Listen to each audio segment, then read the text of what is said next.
El ingeniero Carlos Ortiz Lanz es coautor del libro La Odisea del Cebú en México. Esta mañana está en cabina. Platico con él. Gabo Libros, Arte y Café presenta La Entrevista con Emanuel Civilla. La Entrevista. Ingeniero, ¿cómo estás? Muy buenos días. Buenos días, Emanuel. Muchas gracias por recibirnos y muchas gracias a tu auditorio por esta oportunidad que nos dan. También saludo al ingeniero, al médico más bien, Óscar Tomás Obregón, que es presidente de la Asociación Mexicana de Creadores de Cebú. También le damos la bienvenida. Muchas gracias por recibirnos aquí en tu programa, Emanuel. Y al licenciado Pascual Bellicia Rosique, de la Asociación Mexicana de Creadores de Cebú. Paco, ¿cómo estás? Buenos días. Qué gusto. Pues a mí me da muchísimo gusto pues recibir este libro, La Odisea del Cebú en México. La Odisea es el título. Primero empecemos preguntando cómo surge la idea de escribir un libro. Bueno, yo creo que el señor presidente El médico Tomás. Sí, mira, verdaderamente nuestra directiva actual estamos dando continuidad a lo que se empezó en la anterior directiva y formamos una comisión del centenario para seguir en este libro que está el ingeniero Carlos Ortiz, Manuel Luciano Guzmán Siller y el historiador, yo le llamo José Castañeda. A través de ellos se hizo mucha investigación. Todo este libro, todo lo que van a leer ahí, todo está bibliográficamente, se encontró en algún archivo de la nación, algún archivo municipal, algún archivo estatal, como fue aquí en Tabasco, que hay mucha información también. Se tiene información. Yo hubiese pensado que iba a ser difícil conseguir la información. Aquí la verdad lo interesante es que no es que mi abuelito dijo esto. Ok, es importante. No son solo testimonios, ¿no? O anécdotas. Aquí está sentado y están las fichas bibliográficas y todo en el libro. Eso es muy importante, ¿no? Lo importante también que yo destaco es que estamos hablando de la Odisea del Cebú, que hubo la visión de hace 100 años de traer ganado cebú. ¿Por qué? Porque sabían que era un material de primera, que se podía vender a nivel mundial. Y que se adaptaba también a las condiciones del clima de Tabasco, ¿no? Al trópico, que no cualquier raza puede desarrollarse como lo hace el cebú. Sí, así es. Entonces la verdad es que estamos viendo que a través de 100 años el cebú no solo ha perdurado, ha crecido mucho. Claro, las 9 de la mañana, 6 minutos, vemos ahora la calidad genética que tiene la raza, ¿no? En Tabasco, cómo los productores se han metido de lleno a trabajar en la calidad genética, ¿no? Sí, claro. Las 9 de la mañana con 6 minutos. ¿Por qué el título La Odisea del Cebú en México? Carlos Ortiz. Gracias. Odisea porque, como conocemos, significa viaje y aventura. Y haber traído los toros hace 100 años de Brasil fue toda una aventura, porque eran 45 días en barco, en un barco que era de vapor, un barco que a veces usaba velas y que tuvo que venir haciendo escalas en el Caribe hasta llegar, los barcos llegaron al puerto de Veracruz. Y además llegan en una época post-revolucionaria y curiosamente al llegar, la nueva historia nos confirma que fueron 3 barcos los que llegaron. Y curiosamente al llegar el tercer barco ocurre el levantamiento de Victoriano Huerta, de la Huerta. De la Huerta, ¿sí? De Adolfo de la Huerta. Y eso complica, cuyo presidente estuvo en Veracruz, complica enormemente la comercialización del ganado. Y hablamos de 1923-1925 porque después de 2 años no se había podido vender el ganado por toda la convulsión política y económica que había en el país. Entonces los brasileños tuvieron grandes problemas, se regresan en 1925, dejan parte del los toros en manos de otras gentes, pero afortunadamente hubieron 2 regiones en las cuales el cebú empieza a desarrollarse. La primera es el centro, la región huasteca de Veracruz y Tamaulipas principalmente, pero otra región muy importante, y por eso estamos aquí hoy en Villahermosa, fue Tabasco y norte de Chiapas, donde la presencia de un personaje muy controvertido, un personaje de claroscuros que se llamó Tomás Garrido Canaval, tuvo una importancia vital para el desarrollo del cebú en el sureste. Él es el personaje clave. En el caso de Tabasco, norte de Chiapas y la península de Yucatán, definitivamente él. O sea, Tomás Garrido Canaval como ganadero tiene un lugar que todavía no se le ha dado. ¿Qué hizo en particular Garrido? ¿Por qué la importancia? ¿Fue solo traerlo o qué más acciones realizó? Bien, realizó muchas, muchas, buenas y malas, obviamente, pero de entre las buenas que podemos decir es que en un primer lugar entregaba toros a sus amigos y a los que no eran amigos los obligaba a comprarlos. Bien. Al estilo Garrido, ¿no? Que ya sabemos muchas anécdotas. Paco lo conoce muy bien de esa historia. Pero también él empieza a criar cebú. Y cuando empieza a tener animales 3/4 de sangre cebú, empieza también a regalar y empieza a vender toros. Y entonces él es un gran motor de la presencia del cebú en Tabasco. Y no solamente de eso, introdujo pastos, introdujo mejores prácticas de manejo. Y todo eso ocasionó el boom de la ganadería de Tabasco, que en ese momento tenía un gran nicho de mercado que era Yucatán. Yucatán, por el auge nequenero, no tenía capacidad de producir ganado suficiente. Entonces, el ganado de Tabasco y del norte de Chiapas se iba a Yucatán, y el cebú, entonces, fue la herramienta que permitió que la demanda que existía en Tabasco se surtiera con animales de mejor calidad. ¿Qué otros personajes tuvieron que ver? Porque, bueno, tengo entendido que se meten a la búsqueda y van detectando a quienes fueron ganaderos con cebú que impulsaron y desarrollaron esta raza. Bueno, aquí también podríamos hablar de 2 periodos. Los personajes que compran directamente toros importados de Brasil, empezando por el abuelo de Paco, don Pascual Bellicia Fojaco, que compra 4 toros, que eso es un testimonio de Paco aquí presente. Pero también hubieron otros personajes como José Pérez Padrón, el abuelo de varios amigos que conocemos, que compra un toro.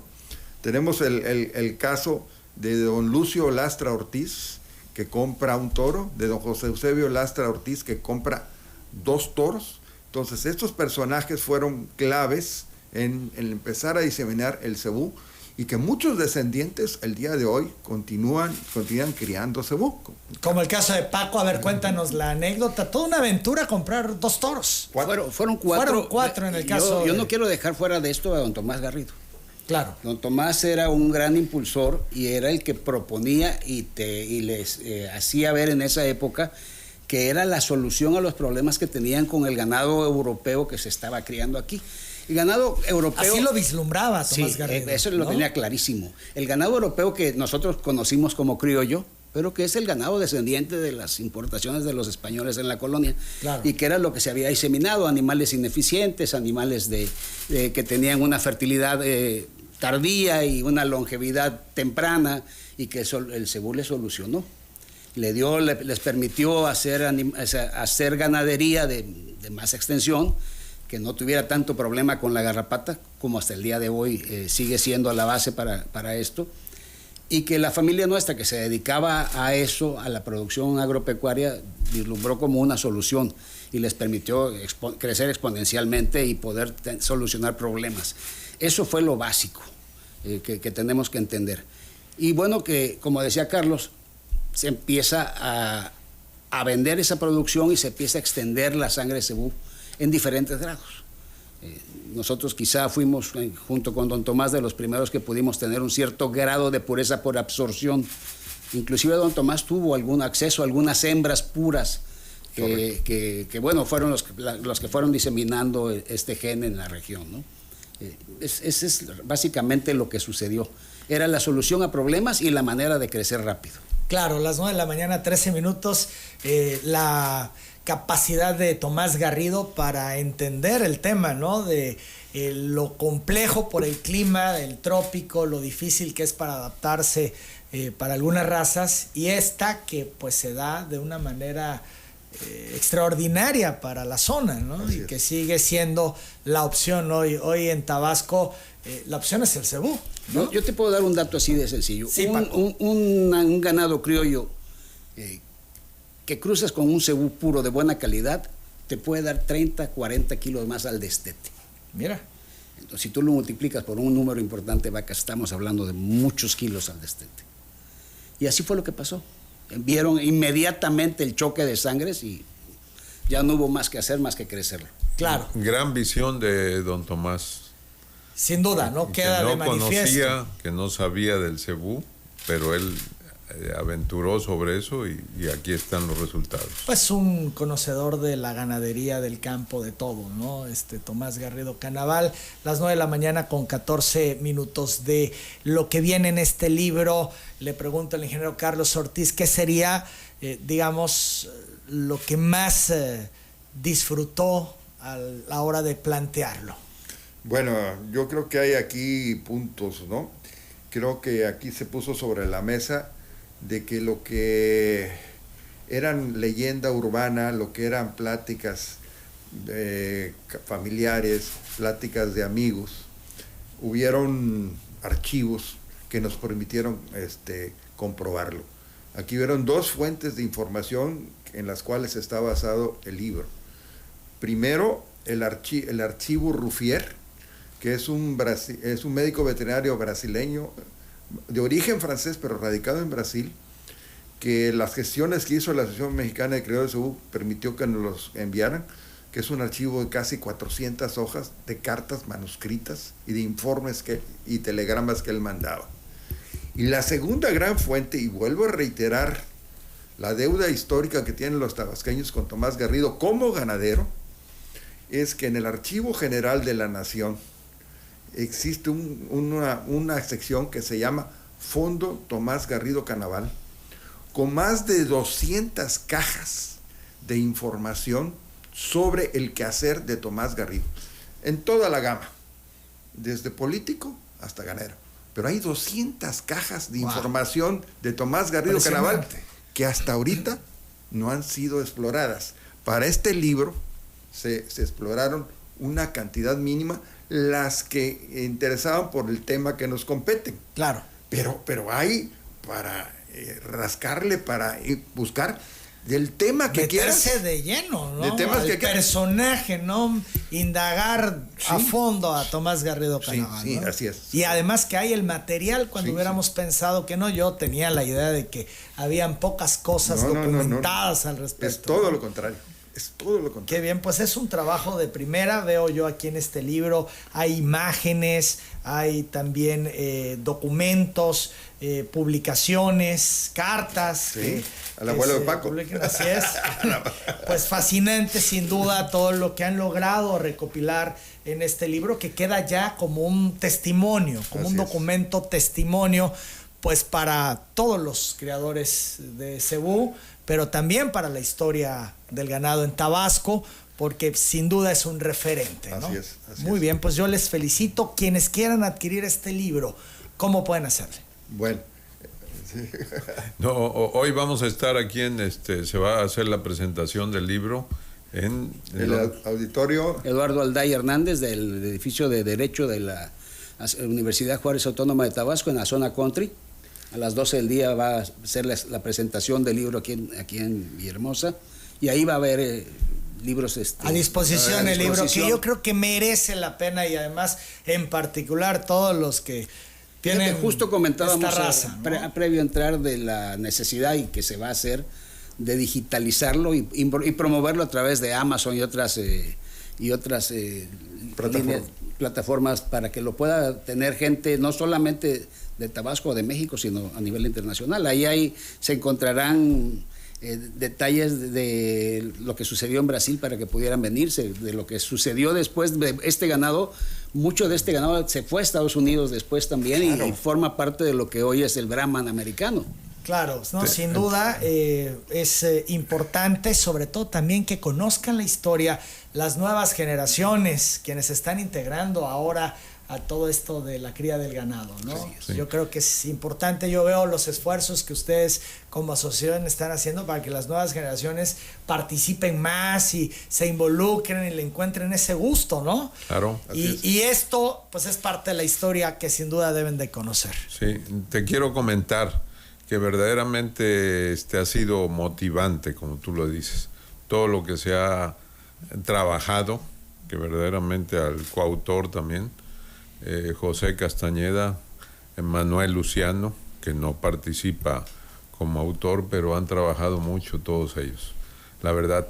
Te quiero comentar que tuvimos una entrevista con la gobernadora, futura gobernadora de Veracruz, le llevamos un libro y también le pareció fascinante, y la verdad ella nos dijo, no, pero tienen que hacer una presentación, y la llevamos a cabo el día 8 de octubre en Veracruz.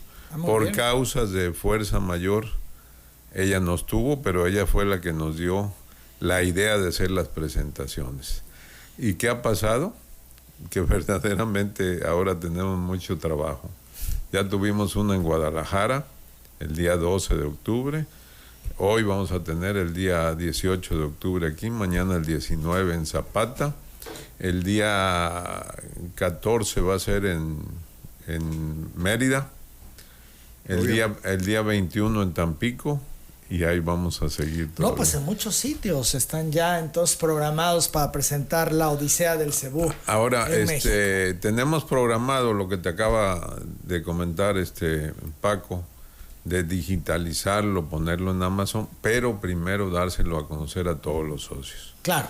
Que ellos lo reciban de su propia mano, y de ahí vamos a hacer lo que sigue. Muy bien, habló Juan Gustavo León, dice un saludo a los invitados. El Cebú fue y es la mejor opción en el trópico. Sin duda. Pues nos queda claro que sí, ¿no? Ahí esperamos a Juan Gustavo. Muy bien, hoy 12:30 del día. 12 del día. En el auditorio Eduardo Lai. La invitación, la Odisea del Cebú en México, este libro que tengo aquí en mis manos, y yo de nuevo les felicito, todo esto en el contexto de los 100 años del Cebú en México. Muchas gracias por su presencia, por contarnos de esto. Gracias por recibirnos. ¿Podemos agregar algo? Claro, ¿sí? Por supuesto. Que por los 100 años vamos a tener el año que entra el Congreso Mundial de Cebú. ¿El Mundial de Cebú en Tabasco? No, va a ser en Veracruz. Va a ser en Veracruz, del 21 al 26 de octubre del 2025. Muy bien, pues una buena noticia, sí, claro, porque es un evento más allá de nuestras fronteras, y eso pues va a enriquecer sin duda los esfuerzos que están haciendo aquí en Tabasco. ¿Cómo se hace lo del Congreso Mundial de Cebú? Tenemos una organización internacional que es FICEBU, que tiene congregado 32 países del mundo donde se cría cebú. Entonces, con todos ellos vamos a hacer el Congreso Mundial de Cebú. Muy bien, pues les agradezco muchísimo su presencia, les felicito. Gracias. Y que sigan con éxito en todas estas presentaciones de la Odisea del Cebú en México.